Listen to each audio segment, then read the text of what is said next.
Karena hidup ini penuh persaingan. Kita nggak bisa melihat hanya di konteks bahwa kita ini individualistik, tapi kita harus betul-betul memiliki daya saing yang tinggi sehingga kita bisa mampu mencapai tujuan kita, mau menjadi mahasiswa, akademia, menjadi business people, menjadi pegawai negeri atau apapun juga. Saya berharap dari sini paling tidak 70% dari program Meruf dan JRU ini lulusannya 70% jadi pengusaha-pengusaha sukses. Dua yang saya ingin share, kerja keras dan gemar membaca. Setelah saya di PHK, ini masih dalam konteks kerja keras, saya pernah cerita sama Mas Ilik dan teman-teman di Forum Wedangan bagaimana saya membangun usaha. Nah, karena kami dari keluarga kelas menengah, jadi bukan dari keluarga pengusaha terkenal, tidak memiliki modal yang cukup.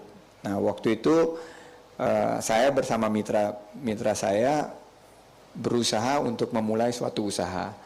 Dan kantor pertama kami itu 8 kali 10 meter, kurang lebih setengah atau kurang dari setengah daripada ruangan ini.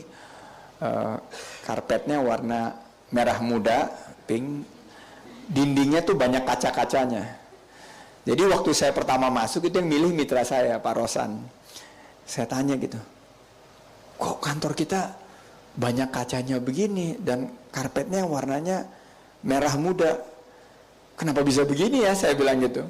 Oh iya katanya, karena ini dulu bekas salon dan modeling agency. Terus saya bilang, kita kan bergerak di bisnis keuangan dan investasi. Bagaimana mau mengajak klien ke sini? Karena begitu mereka masuk pasti mereka maunya potong rambut.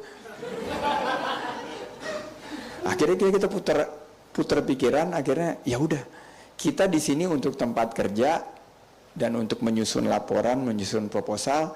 Tapi kalau bertemu klien itu kita ketemunya di hotel, di lobi atau di kantor mereka. Kalau mereka mau datang ke kantor kita, cara mensiasatinya mudah. Kita bilang sebagai pengusaha muda yang junior dan klien, kita harus menjemput bola dan datang ke klien kita. Padahal alasan aslinya karena kita nggak mau klien kita datang terus akhirnya langsung nggak jadi meng-hire kita atau nggak jadi menyewa layanan kita karena langsung pulang seperti itu.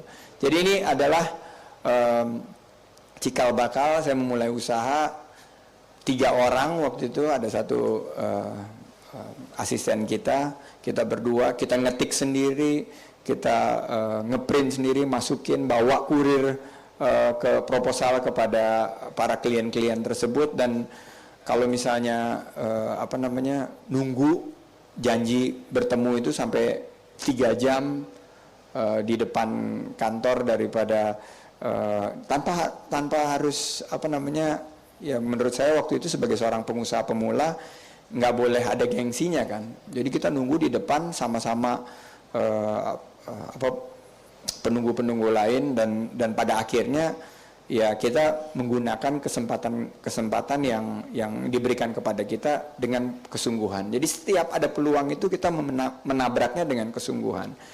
Nah, dalam suatu konteks sebagai seorang entrepreneur, tidak boleh kita pernah menyia-nyiakan satupun peluang juga. Karena yang saya belajar bahwa peluang dan kesempatan itu hanya datang sekali. Dia nggak datang 2 kali. Dan kalau kita tidak menangkap peluang tersebut, kita akan terlena dan peluang tersebut akan diambil oleh orang lain yang akan menghasilkan pencapaian buat mereka tanpa memberikan kesempatan kepada kita. Jadi tataplah peluang tersebut, ambil kesempatannya dan kerjakan sesungguh-sungguhnya dengan kerja keras.